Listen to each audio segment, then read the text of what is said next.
안녕하십니까. 반갑습니다. 여러분들과 함께 2024년 제22회 사회복지사 1급 시험, 특히 사회복지 법제론에서 좋은 점수를 받기 위해서 함께 노력하겠다라는 약속을 드리면서 이번 시간에는 우리가 적어도 사회복지사 1급 시험은 공부를 하기 전에 기출문제를 먼저 체크하시고 공부를 하시는 것이 상당히 도움이 많이 됩니다.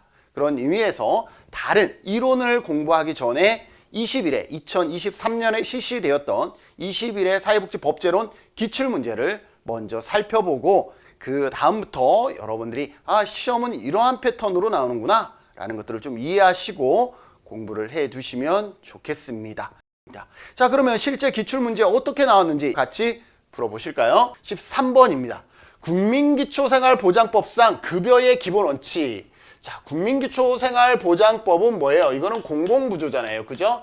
공공부조의 하나인 거죠. 자, 공공부조에는 뭐가 있어요? 공공부조는 국기법 있고 이 큰 틀을 이해하셔야 돼요. 그 다음에 또 의료급여 있죠. 의료급여 있고 그 다음에 긴급복지지원, 그 다음에 뭐가 있어요? 장애인연금, 그 다음에 기초연금.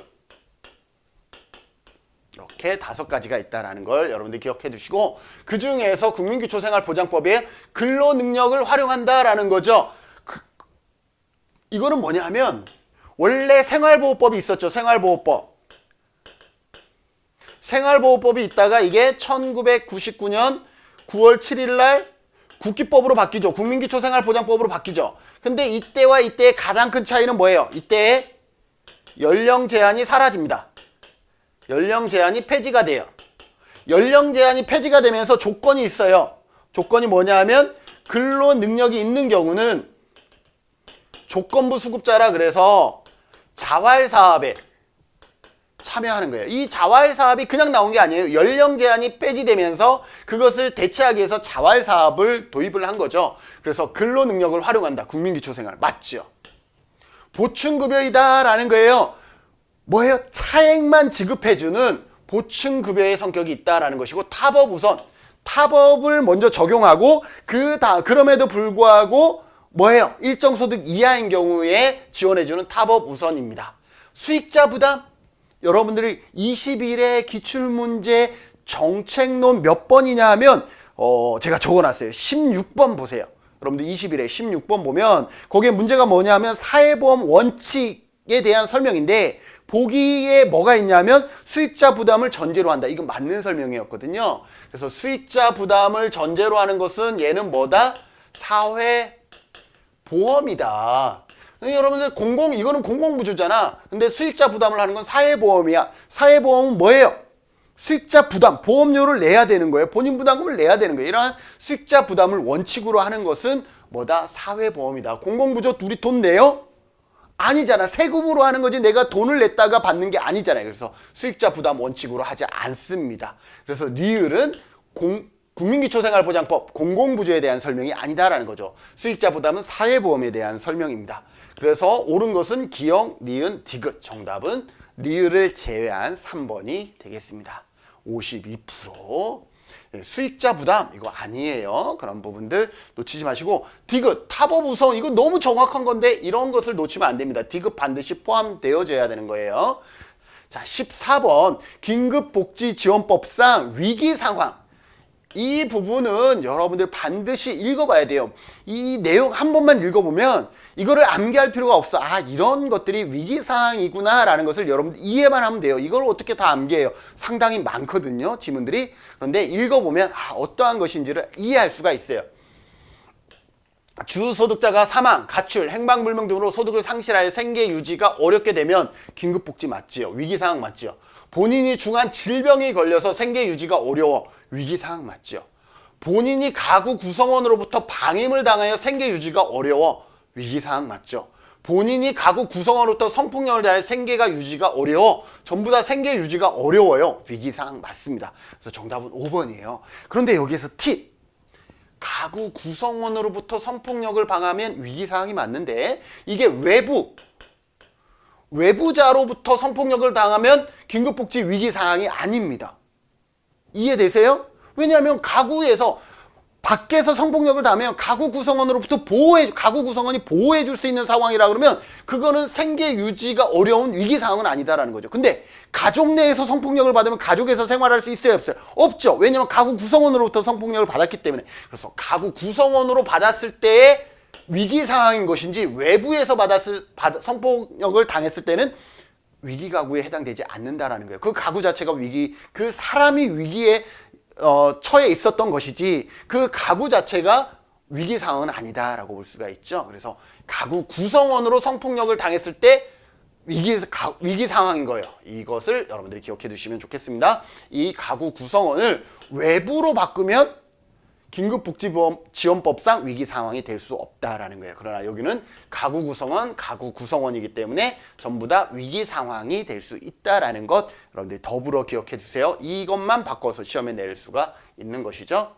자, 그래서 정답은 몇 번? 5번이다라는 것을 확인할 수가 있습니다. 자, 15번 살펴보도록 하겠습니다. 건강가정기본법입니다. 건강가정기본법. 초창기에는 좀 나왔었던 것 같은데 옳지 않은 것을 자, 가족이라 하면 혼인, 혈연, 입양으로 이루어진 사회의 기본단위 맞죠? 혼인을 통해서, 혈연을 통해서, 입양을 통해서 가족을 구성할 수가 있죠. 맞습니다. 모든 국민은 혼인과 출산의 사회적 중요성을 인식해야 한다.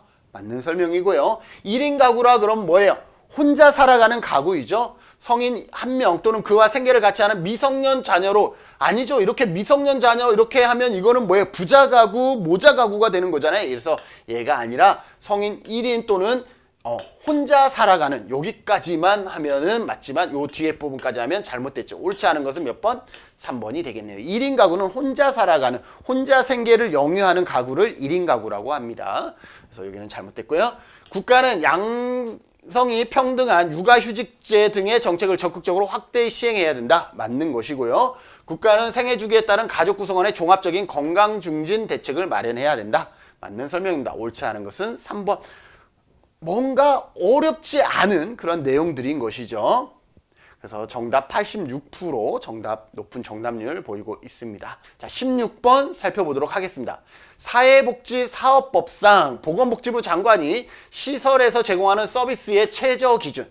여러분들 여기에서 중요한 것은 최저 기준을 누가 마련하느냐 이게 또 시험에 나왔었어요. 최저 기준은 보건복지부 장관이 한다. 이걸 기억하세요. 지금 여기는 문제로 나왔죠. 보기가 아니라 문제로 나왔지만 이 자체가 보기로 나오는 거예요. 다음 중 틀린 것은 시도지사는 서비스의 최저 기준을 마련한다. 아니면 시설의 장은 서비스의 최저 기준을 마련한다. 이렇게 나와요. 지난번에 시험이 그랬어요. 시설의 장은 서비스의 최저 기준을 마련한다. 틀린 거예요. 서비스의 최저 기준을 마련하는 사람은 누구다? 보건복지부 장관이다. 이게 자체가 한 문제이고요. 자, 그것을 좀 확대했어요. 마련하지 않아도 되는 시설은 자, 사회복지관은 서비스의 최저 기준 필요할까요? 안 할까요? 당연히 필요하겠죠. 이거는 사회복지사업법에서 사회복지관이 사회복지법령상에 포함되어 있는 거예요. 사회복지사업법에서 사회복지관이 명시가 되어 있고 여러분들 반드시 기억하는 거 우리 정책론에서도 나왔었던 것 같아. 자원봉사센터는 주무부처가 어디야? 자원봉사는 보건복지부가 아니라 행안부 산하라 그랬잖아요. 행안부. 행안부이기 때문에 사회복지사업법에 해당되지 않아요. 자원봉사활동지원센터는 행안부 산하라 사회복지사업법에 해당되지 않는다라는 거예요. 그래서 얘는 애시당초 답이 될 수가 없어요. 왜? 사회복지사업법에 해당되지도 않는 것이기 때문에. 그래서 정답은 2번이에요. 아동양육시설은 아동복지법에 의해서 사회복지사업법에 해당될 것이고 장애인 지역사회 재활시설은 장애인복지법에 의한 사회복지 시설이 되는 것이죠. 그리고 부자가족복지시설은 한부모 가족 지원법에 의한 이거는 장애인 복지, 이거는 한부모 가족 지원법에 의해서 뭐가 되는 거예요? 사회복지 시설이 되는 거죠. 그래서 사회복지 시설이 되지 않고 그래서 최저 기준을 보건복지부 장관이 정하지 않는 것은 자원봉사센터다라는 거죠. 얘는 행안부이다. 보건복지부가 아니라 행안부 산하다 라고 보시면 되겠습니다. 그래서 정답은 몇 번? 2번이다 라는 것 기억해 두시면 되겠습니다. 자, 17번 국민기초생활보장법상 보장기관은 뭐예요? 국가와 항상 지자체라 그랬죠? 이것을 그냥 머릿속에 보장기관 나오면 아 이거는 국가와 지자체구나 이런 식으로 여러분들이 딱딱딱딱 그 매칭해 주시면 되겠습니다. 옳은 것을 찾으라고 하고 있습니다. 교육급여 및 의료급여는 시도 교육감이 실시한다. 교육급여는 당연히 시도 교육감이 하겠죠. 그러나 의료급여는 누가 하는 거예요? 의료급여는 국가와 지자체가 하는 거예요. 이거는 그래서 시도라든지 시군구에서 담당을 하는 것이죠. 그래서 틀렸습니다. 둘 다 교육감. 의료급여를 교육감이 하는 건 아니잖아요. 그래서 교육급여는 맞는데 의료급여는 교육감이 하는 것은 아니다라는 것이죠. 생계급여는 수급자의 거주지를 관할하는 시도지사와 시장군수 구청장이 실시할 수 있다. 생계급여는 뭐예요? 국민기초생활보장법이고 국민기초생활보장법은 공공부조이고 공공부조는 국가와 지자체에서 하는 것이죠. 그래서 지자체에서 실시한다. 옳은 설명이 되겠습니다. 보장기관은 위기개입 상담원을 배치해야 된다. 보장기관은 뭐예요? 국가와 지자체는 위기개입 상담원을 배치해요? 아니죠. 사회복지 전담 공무원을 배치하는 것이죠. 사회복지 공무원. 그래서 사회복지 공무원, 전담 공무원을 배치하는 것이죠. 어디 뭐 시도라든지 시군구라든지 읍면동이라든지 그죠? 여기에다가 사회복지 공무원을 배치한다. 위기 상담원이 아니라 사회복지 공무원으로 바꿔주셔야 되고 생활보장위원회는 자문기구다라고 했는데 생활보장위원회는 심의의결이에요. 심의의결. 단순히 자문하는 곳이 아니라 이것은 뭐예요? 심의의결하는 기구이다라는 거예요. 생활보장위원회는 자문이 아니라 심의하고 또 의결까지 하는 기구입니다. 그래서 틀렸고요. 소관 중앙행정기관의 장은 5년마다 기초생활보장 시행계획. 일반적으로 시행계획은 5년이 맞지만 뭐는 기초생활보장 시행계획은 예외사항으로 3년마다입니다. 3년마다. 기억하세요. 기초생활보장 시행계획은 예외사항으로 우리가 쉽게 3년마다 시행계획을 수립해야 한다라고 바꿔주시면 되겠습니다. 그래서 정답은 몇 번? 2번이 되겠습니다. 여러분들 기초생활 이거 왜 오르냐 하면 시행계획하니까 5년마다라고 5년 시행계획은 5년 실태조사는 3년 이렇게 암기했잖아요. 근데 저 반드시 기억하라고 한 것은 뭐냐면 예외조항을 반드시 기억해라라고 항상 강조를 했고 기초생활보장 시행계획은 5년이 아니라 예외상으로 3년마다였습니다. 그래서 이러한 부분들 여러분들 반드시 기억해 두셔야 되겠습니다. 그리고 보장기관은 위기개입 상담원이 아니라 사회복지 공무원을 배치해야 되는 것이죠.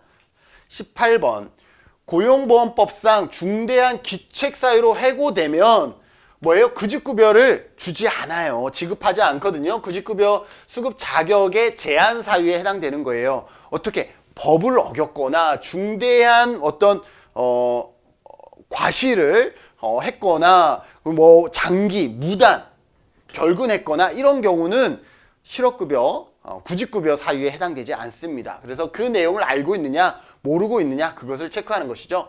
형법을 위반하여 금고 이상의 형을 선고받은 경우에는 구직급여 예외 대상입니다. 그래서 이런 경우는 제한 사유에 해당된다 맞습니다. 그리고 정당한 사유 없이 근로계약을 위반하여 장기간 무단 결근한 사람한테도 구직급여를 주는 것은 아니잖아요. 그래서 이러한 분들은 제한 사유에 해당합니다. 사업기밀을 경쟁관계에 있는 사업자에게 제공한 것은 뭐예요?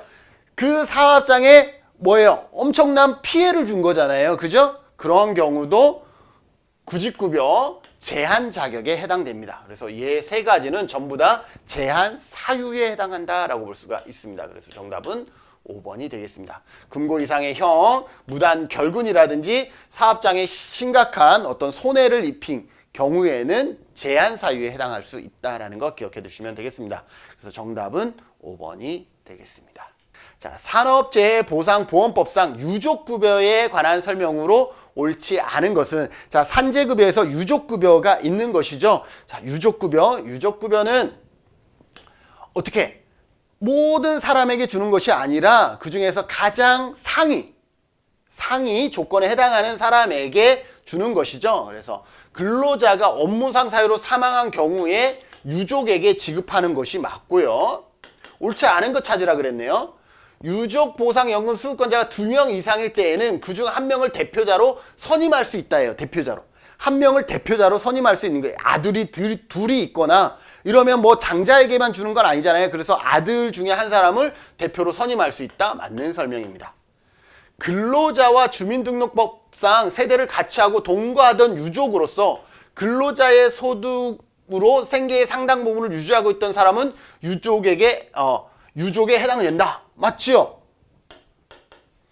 근로자의 소득으로 생계의 전부를 유지하고 있던 유족으로 학업으로 인해서 주민등록을 달리했어. 생계의 전부를 유지하고 있었어요. 여기도 보면 동거하고 있어, 소득의 상당 부분을 유지하고 있어. 이게 같잖아요. 그죠? 둘 다 유지하고 있어. 그런데 여기는 동거하는 사람이고 여기는 같이 하고 있는데 학업 등으로 인해서 어떻게 한 거예요? 주민등록을 등본을 퇴거한 거야. 주소지를 아버지랑 생계를 같이 하는데도 불구하고 내가 학업 때문에 어쩔 수 없이 울산에 가서 살아야 되는 경우예요. 자, 그래서 주민등록을 달리하였거나 동거하지 않았던 사람은 유족에 해당되지 않는다? 아니요. 이건 어쩔 수 없는 사유에 의해서 같이 살지 못하는 경우잖아요. 그래서 이러한 경우에는 유족에 해당된다예요. 유족으로 포함된다라고 보시면 돼요. 그래서 유족에 해당되지 않는다? 이거 잘못됐습니다. 왜냐하면 어쩔 수 없는 상황이잖아. 학업 등으로 인해서 딱 그 사유가 명확한, 어쩔 수 없는 사유가 명확한 경우에는 유족에 해당된다? 그래서 옳지 않은 경우는 몇 번? 4번이다 라고 보시면 되겠습니다. 유족보상연금 수급 권리는 배우자, 순서는 항상 이래요. 배우자, 그 다음에 밑으로 내려갑니다. 자녀, 그 다음에 부모, 손자녀, 조부모 이런 순으로 배우자, 자녀, 부모, 손자녀, 조부모, 그 다음에 형제 자매로 넘어간다라는 거. 이 순서도 기억해 주세요. 그래서 지그재그입니다. 위아래 위아래 위아래 이렇게 간다라는 것 기억해 두시면 되겠습니다. 옳지 않은 것은 몇 번이다? 4번이다 라는 것을 알 수가 있습니다. 그래서 4번 75% 정답을 찾아주셨습니다. 자, 다음 20번입니다. 정신건강 증진 및 정신질환자 복지 서비스 지원에 관한 법률상 정신질환자의 보호 의무자가 될 수 있는 사람은 그랬습니다. 보호 의무자가 될 수 있는 사람은 두 가지예요. 후견인과 그 사람을 보호하기 위해서 선임된 후견인과 부양 의무자예요. 이 두 사람이 뭐가 될 수 있어? 보호 의무자가 될 수 있어요. 후견인과 부양 의무자인 거죠. 그래서 정답은 바로 1번 후견인이에요.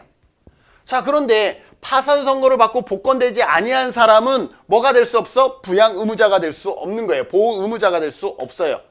해당 정신질환자를 상대로 소송, 그 사람을 상대로 소송하고 있는 사람이 그 사람의 보호 의무자가 될 수 있나요? 안 되겠죠. 행방불명자는 당연히 될 수가 없고 미성년자도 될 수가 없습니다. 왜? 미성년자는 후견인이 될 수가 없거든요. 미성년자도 될 수가 없습니다. 그리고 누구? 후견인이 아니라 피성년 후견인, 피한정 후견인, 이렇게 요 5사람은 뭐가 될 수 없어요? 보호 의무자가 될 수 없다라는 거예요. 그래서 보호 의무자가 될 수 있는 사람은 후견인과 부양 의무자 이렇게 두 사람이고 반대로 이 5사람은 보호 의무자가 될 수 없는 사람에 해당한다라는 것 기억해 두시면 되겠습니다. 그래서 정답은 1번 후견인이다라는 것을 기억할 수가 있겠습니다. 21번입니다. 다음에 설명하는 한부모 가족지원법상 한부모 가족복지 시설은 사회서비스법에서는요, 이 시설의 종류에 관한 문항들이 상당히 자주 출제되어집니다. 그래서 아무것도 아닌 것 같지만 시설의 유형에 대해서 여러분들이 꼼꼼하게 기억해 두시면 도움이 됩니다. 자, 볼까요? 배우자, 사실혼 관계에 있는 사람을 포함하고 배우자가 있어. 사실혼 관계든 뭐 혼인 관계든 배우자가 있으나 그 배우자가 물리적, 정신적 학대로 아동의 건전한 양육이나 모의 건강에 지장을 초래할 우려가 있을 경우 일시적 또는 일정 기간 동안 모와 아동 또는 모에게 주거와 생계를 지원하는 시설. 그러면 여러분들이 뭐라고 생각하겠어요? 자, 배우자가 있어. 배우자가 없는 게 아니에요. 배우자가 있어. 여기에서 여러분들이 모와 아동 하니까 모자 가족복지시설, 뭐 한부모 가족복지 상담소, 미혼모자 이런 것들을 생각할 수 있는데 일단 미혼모가 아니잖아요. 그래서 5번은 될 수가 없어. 여기는 상담소가 아니잖아요. 생계를 지원하기 때문에 상담소가 될 수 없죠. 그리고 모자 가족복지시설인데 모와 아동이 있으니 모자는 맞아. 그러나 배우자가 있는 경우에 없는 경우. 모자는 배우자가 없거나 배우자가 있어도 정신질환이 심하거나 이런 경우거든요. 그런데 이거는 정신질환이 심한 게 아니에요. 이거는 그들이 물리적인 학대에 의한 거예요. 그래서 아빠가 없는 게 아니기 때문에 모자 가족복지시설이 될 수가 없다라는 거예요. 그럼 뭐냐? 이거는 일시지원복지시설이에요. 이러한 배우자의 폭력으로 인해서 일시적 일정 기간 동안 여기에 키워드가 있긴 하지만 배우자가 있다라는 것도 키워드죠. 근데 배우자가 어떠한 건강이 아주 안 좋거나 정신질환을 가지고 있는 경우에는 모자 가족복지시설로 인정이 돼요. 한부모 가족으로 인정이 되지만 지금 같은 경우는 물리적 정신적 학대 배우자가 있어. 그렇기 때문에 요거는 일시지원복지시설의 정답이다라는 거예요. 실제로 이 내용은 법령상 동일하게 일시지원복지시설의 설명을 요와 동일하게 설명하고 있다. 일시복지시설은 배우자가 있으나 배우자의 물리적 정신적 학대로 인해서 그래서 일시적 일정 기간 동안 모와 아동을 보호하는 시설 일시지원복지시설이다라는 것 여러분들 기억해 두시면 되겠습니다. 그래서 정답은 1번이 되겠습니다. 그래서 3번 모자 가족복지시설을 체크할 확률이 높았으나 그런 경우는 배우자의 물리적 정신적 학대가 아니라 배우자가 어떤 경우일 수 있어요? 배우자가 건강이 상당히 안 좋아서 배우자가 있으나 그 역할을 하지 못하는 경우에는 모자 가족복지시설이 될 수 있지만 이거는 배우자의 학대로 인한 경우 이거는 일시지원복지시설이다라는 것을 여러분들이 구분해서 기억해 둘. 자, 22번 살펴볼까요? 22번은 판례에 관한 경우입니다. 판례. 자, 21회 때 홀수회 때는 판례가 나와요. 그런데 22회 여러분들은 지금 22회를 준비할 거기 때문에 판례에 관한 문제가 안 나올 확률이 한 90% 이상입니다. 그래서 여러분들 아주 좋다 이렇게 생각할 수 있지만 판례는 어떻게 보면 상당히 정답을 찾기에는 오히려 쉬운 문제일 수 있다라는 거죠. 자, 이 문제의 정답 상당히 지문키인데 여러분들은 정답을 찾을 수 있을까 한번 볼까요? 의족 파손에 따른 요양급여 청구 사건에 대한 대법원 판례의 내용보다 옳지 않은 것은 이 내용이죠. 개요. 의족을 착용하고 아파트 경비원으로 근무하던 가입이 제설 작업 중에 넘어져 의족이 파손됐어. 자, 의족이 파손됐으면 이것이 산재냐 재해냐 아니냐라는 거죠. 내 신체의 일부냐 이 의족이 신체의 일부가 아니냐에 따라서 판결이 달라지는 거죠. 등의 재해를 입고 요양급여를 신청하였으나 근로복지공단이 의족 파손은 요양급여 기준에 해당하지 않는다. 이건 요양급여를 말하네요. 요양급여를 신청했으나 요양급여 기준에 해당되지 않는다라고 한 거죠. 이후로 요양불승인 처분을 한 사안에 대해서 처음에 판결에서는 요양불승인 처분을 했어. 그런데 그것을 대법원 판례에서 다시 어떻게 한 거예요? 요양승인 처분. 을 취소한 거죠. 요양 불승인 처분. 불승인 했던 것을 어떻게 한 거예요? 취소한 거예요. 그러면 어떻게 되는 거예요? 요양을 수락해 준 거예요. 대법원에서 아니야 의족에 파손된 것도 그거는 요양을 받을 수 있는 걸로 간주를 해줬다라는 거예요. 그래서 의족도 뭐예요? 신체의 일부로 봐준 것이죠. 그게 이 대법원 판례의 핵심입니다. 자, 그럼 볼까요? 업무상 재해로 인한 부상의 대상인 신체를 반드시 생리적 신청에 한정할 필요는 없다. 맞아요.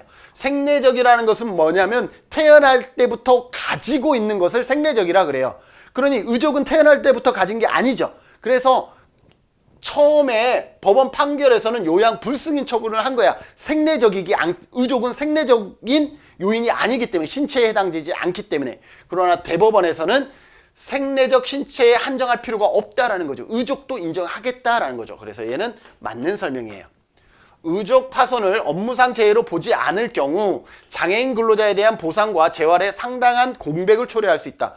의족을 업무상 재해로 보지 않으면 장애인 근로자에 대한 보상과 재활 자체가 거의 안 돼 버리겠죠. 의족 파손을 수리할 비용이 없어서 일을 할 수가 없으니 초래할 수 있다. 맞는 설명이에요. 신체 탈부착 여부를 기준으로 요양급여 대상을 가르는 것은 합리적이라고 할 수 없다. 그래서 요양 불승인 처분했던 것을 나중에 승인으로 한 거죠. 맞습니다. 의족 파손을 업무상 재해에서 제외한다면, 의족 파손을 업무상 재해라고 안 한다면 사업자들 하여금 의족 착용 장애인들을 고용을 적극적으로 만들 우려가 있다. 고용을 소극적으로, 적극이 아니라 소극적. 장애인이 이렇게 했는데 다쳤어. 업무상 재해라고 인정을 안 해주면 고용주 입장에서는 그 의족을 착용한 사람들을 고용하지 않을 거라는 거죠. 그래서 고용을 소극적으로 만들 우려가 있다라고 했습니다. 이거는 약간 좀 애매하긴 하지만 뭐 그럴 수도 있다라고 봅시다. 그죠? 업무상의 사유로 근로자가 장착한 의주기 파손된 경우에, 그죠? 그랬죠? 산업재해보상보험법상 요양급여의 대상인 근로자의 부상에 포함되지 않는다? 포함되지 않았다라는 요양 불승인 처분을 나중에 어떻게 한 거예요? 그것을 취소했으니 부상에 포함된다? 포함되지 않는다? 포함된다. 인 거죠. 그래서 내용으로 옳지 않은 것은 포함되지 않는다라고 설명한 5번인 경우죠. 지문이 길어서 어려운 거지 여러분들이 자세히 읽어보면 이 내용만 여러분들이 파악할 수 있으면 의족의 파손도 요양 급여를 받을 수 있는 조건에 해당되는구나. 요 포인트만 여기에서 여러분들이 잘 찾아주시면 되겠습니다. 그래서 정답은 5번입니다. 그래도 67% 정답 높게 나왔습니다. 지문이 내용이 어려울 수 있지만 그 내용은 뭐냐? 이 내용만 잘 파악하면 밑에 지문에서는 우리가 어느 정도 답을 찾을 수가 있었겠다. 다음에 역할을 하는 노인장기요양보험법상 기구는 그랬어요. 그냥 사실상 이러한 부분들은 잘 설명되지 않았던 영역이기 때문에 이번 참에 여러분들이 그냥 공부한다라고 생각하시면 될 것 같아요. 장기요양요원의 권리 침해에 관한 상담 및 지원, 장기요양요원이라 그러면 사회복지사나 요양보호사나 간호사나 뭐 이러한 사람들을 얘기합니다. 그들의 권리 침해에 관한 상담 지원을 해주고 장기요양요원의 역량 강화, 요양보호사의 역량 강화라든지 이러한 교육을 지원해주고 장기요양요원에 대한 건강검진 등 건강관리를 위한 사업, 이러한 역할을 담당하는 것은 장기요양요원이 다 들어갔잖아요. 그래서 정답은 장기요양요원 지원센터입니다. 그래서 이런 부분들은 그냥 이번 참에 그냥 암기하는 것으로 하죠. 그래서 장기요양요원 지원센터다라고 보시면 되겠습니다. 그래서 정답은 4번이 되겠습니다. 다음과 같은 역할을 하는 사회복지시설은 그랬습니다. 아동의 안전한 보호, 안전하고 균형 있는 급식, 간식 제공, 등하교 전후에 야간 또는 긴급상황 발생 시 돌봄 서비스, 체험활동 등 교육문화체육 프로그램의 연계 제공, 돌봄 상담 관련 정보 제공 및 서비스 연결. 여러분들이 이 내용을 보면 장애인이 들어가 있어요? 안 들어가 있죠? 장애인. 노인 당연히 아니죠? 그러면 아동보호 전문기관 어떤 학대라는 얘기 있나요? 없죠? 그래서 정답은 2번입니다. 그래서 여러분들이 다함께 돌봄센터는 이러한 방과 후 돌봄에 초점이 맞춰져 있어요. 일반 아동의 방과 후 돌봄에 초점이 맞춰져 있습니다. 만약에 여기에 지역아동센터가 나왔으면 어떻게 할까요? 지역아동센터가 나왔으면 여러분들이 다함께 돌봄을 체크했을까요? 지역아동센터를 체크를 했을까요? 그러면 좀 모르겠다? 네. 근데 지역아동센터는요, 이거예요. 종합적인 아동 복지 서비스입니다. 이걸 기억하세요. 지역아동센터는 반드시 종합적인 아동복지예요. 다함께 돌봄은 종합적이라기보다는 돌봄 쪽에 등하교, 그냥 방과 후 돌봄 쪽에 초점이 맞춰져 있다라고 보시면 돼요. 그래서 다함께 돌봄은 방과 후 돌봄 쪽에 초점이 맞춰져 있고 지역아동센터는 종합적인 아동복지 서비스다. 그래서 종합복지관과 같은 기능을 한다라고 보시면 돼요. 그래서 지역아동센터와 다함께 돌봄은 엄연하게 차이가 있다. 만약에 여기 지문에 지역아동센터가 보기에 있어도 여러분들은 다함께 돌봄센터를 체크했어야 된다라는 걸 여러분들 구분해서 기억해 두시면 좋겠습니다. 그래서 정답 2번입니다. 아동보호 전문기관 여기에 학대라는 단어가 안 들어갔기 때문에 이거를 체크할 수가 없어요. 그리고 지역 장애아동, 장애라는 단어가 한 번도 들어간 적이 없어요. 그래서 장애아동 지원센터도 답이 될 수가 없습니다. 오히려 여기에서는 2번을 체크해야 되는 것이 맞는데 여러분들이 다함께 돌봄센터라는 게 있는지조차를 몰랐기 때문에 그럴 수 있어요. 다함께 돌봄센터 아동복지법상에 들어가 있는 아동복지시설의 종류이다라는 것 기억해 두시면 되겠습니다. 25번입니다. 아동복지법상 보호가 필요한 아동을 발견하고 양육 환경을 개선할 수 있도록 지원하기 위하여 이용할 수 있는 자료와 정보에 해당하는 것. 자, 양육 환경이에요. 보호가 필요한 아동을 발견하고 양육 환경. 자, 여기에 보호가 필요한 아동이 있어요. 이 아동의 양육 환경. 양육 환경을 개선할 수 있도록 지원하기 위해서 필요한 자료와 정보, 어떤 자료와 정보가 있겠어요? 어떤 건강에 관한 것, 그 다음에 교육에 관한 것, 그리고 시설. 시설이라 그러면 뭐 집이라는 거죠. 그러면 뭐예요? 단전, 단가스, 뭐 이런 거죠. 전기는 잘 들어오고 있냐, 수도는 잘 들어오고 있냐, 이런 것들도 양육 환경에 해당될 수 있잖아요. 그죠? 국민건강보험법에 따른 요양급여 실시 기록 필요하죠. 그죠? 영유아 건강검진을 실시했는지 이런 것도 필요하죠. 학교생활 기록 정보 필요하죠. 결석은 많았는지 이런 것들, 그리고 학교 친구들과 잘 어울리는지 필요하잖아요. 단전 가구 정보 필요하죠. 왜? 아동의 양육 환경이기 때문에 이러한 전기라든지 이러한 정보도 당연히 필요한 거잖아요. 그래서 이것도 필요합니다. 그래서 정답은 전부입니다. 그래서 정답은 기역, 니은, 디귿, 리을, 정답은 5번이 되겠습니다. 그래서 이 지문에서 제시하고 있는 그러한 내용이 무엇이냐, 이러한 부분들을 여러분들이 문제를 통해서 잘 살펴볼 수 있어야 되겠습니다. 자, 이상으로 사회복지법제론 제21회 기출문제 풀이를 모두 마쳤습니다. 여러분들은 어떠세요? 기출문제 풀이 법제론 마무리하는 이 순간 여러분들 쉬워요? 어려워요? 뭐 이러한 여러 가지 반응이 있을 거예요. 쉽지 않을 거예요. 왜? 여러분들은 아직 법제론 공부를 하지 않은 상태에서 기출문제 풀이를 봤을 확률이 높으니까요. 그렇기 때문에 이러한 패턴으로 나오는구나, 이 정도 여러분들이 이해하시고, 또 지금 나왔던 풀이 과정에서 김진웅 교수가 언급했던 그러한 단어들이 막 귀에 윙윙 울릴 거예요. 그러한 부분들을 여러분들이 공부할 때 그러한 부분들을 좀 더 집중해서 공부를 해 주신다 그러면 여러분들에게 법제로는 어려운 과목이 아니라 여러분들의 법제로는 오히려 재미있는 과목, 흥미진진한 과목으로 좀 탈바꿈하지 않을까라고 생각이 되어집니다. 그래서 여러분들 복지인연구소 채널과 늘 함께 해주시고, 때로는 후원과 때로는 구독과 좋아요, 그리고 또 많이 홍보와 소개들도 해주셔서 복지인연구소 채널이 가만히, 이거는 정말 누군가가 하지 않으면, 제가 게으르면 하지 않는 일이잖아요. 여러분들이 계속 저에게 김진웅 교수님 계속 해주세요, 막 이렇게 계속 압력을 주는 거예요. 그러면 저도 어쩔 수 없이 일요일 날은 좀 편하게 쉬고 싶은데 여러분들의 그러한 기대에 조금이라도 부응하기 위해서 저도 노력하면서 영상 한 편이라도 더 업로드 하려고 노력할 테니 여러분들이 화이팅 해주시고, 여러분들이 하고 있다라는 것을 제가 느낄 수 있도록 여러분들이 몇 대마다 반응해 주시면 제가 조금 힘들더라도 여러분들과 더 많은 시간 함께 하도록 노력하겠습니다.